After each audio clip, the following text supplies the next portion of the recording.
I want George to pursue his dreams. I want him to, first of all, be an upstanding man of God. Amen. I'm surprised we didn't make y'all pray before you got in here.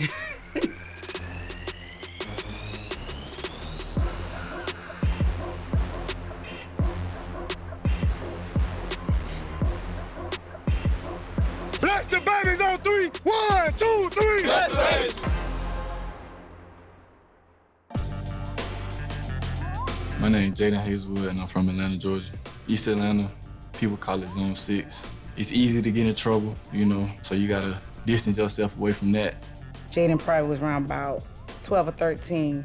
That's when I really said, oh yeah, he's something special. And then I was like, dang, every time you turn around, it's a coach or I got people in the streets telling me how good your son at this, your son at that. He just takes off. I started taking football more serious. I went up to practice and everybody was like, dang, that boy can catch. Like, I always been good with my hands. One thing about Jaden, he's so mature. For him to kind of translate that to on the field, he's probably the most dominant player that I've ever witnessed, ever. Too much work out here, easy. Man, I see kids trying to double him, he still makes plays. It's all day, all day. I was at home and I got a call from one of my teammates. And he was like, bruh, Trey dead. I'm like, stop playing. 18-year-old Trayvon Richardson was laid to rest last week. He was shot and killed just days after graduation, murdered, his father believes, for his graduation money.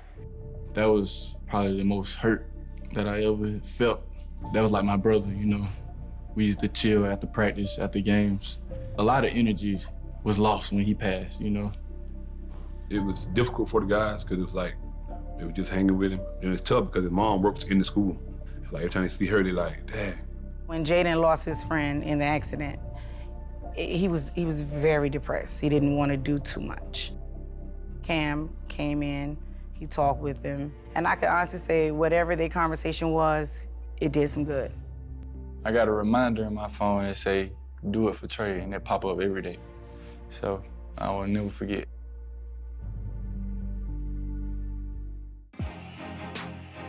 You know, we call him shoelace. It's because he came to one practice and had some cleats that didn't have no shoelaces. I'm talking about his whole shoes just flapping off.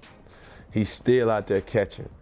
We're looking at a person who's looking to graduate early to make a big impact on a major university straight out of the heart of Atlanta. Bankhead Court is projects, like where I live. Out there in Bankhead, you know, we stayed around the area where they did a lot of shooting and fighting, and I said, I'm not finna allow you to mess up your life when you playing football, you know, everybody looking up to you. My biggest hope is my baby to be successful, a role model, so he got little cousins growing up that look up to him. This is the baby film, some of them, not all of them. Like I said, it's 12 of us. I want him to be the one that gonna break the cycle in the family. I'm George Pickens, and I play for Hoover High School. I score every time I touch the ball. George is the most skilled receiver at his age that I've ever seen. He calls himself the mini Julio, the closest thing to Julio. You know how I made alien status. I ain't no technique, fundamental type of guy. You can't coach what I do. You just throw it up. His confidence is through the roof, and when he's played like that, he's untouchable. Well, that's my baby. We are really, really close. I want him to, first of all, be an upstanding man of God. We're from a foundation of prayer and worship. Amen. I'm surprised we didn't make y'all pray before you got in here. I want George to pursue his dreams, whatever that may be. Long left trail 3, 1, 2, 3. Long left trail. This the one that we really wanted. I had a little cushion, I caught the ball. I got back up, I snatched my helmet off, and I turned up, and tears came to my eyes.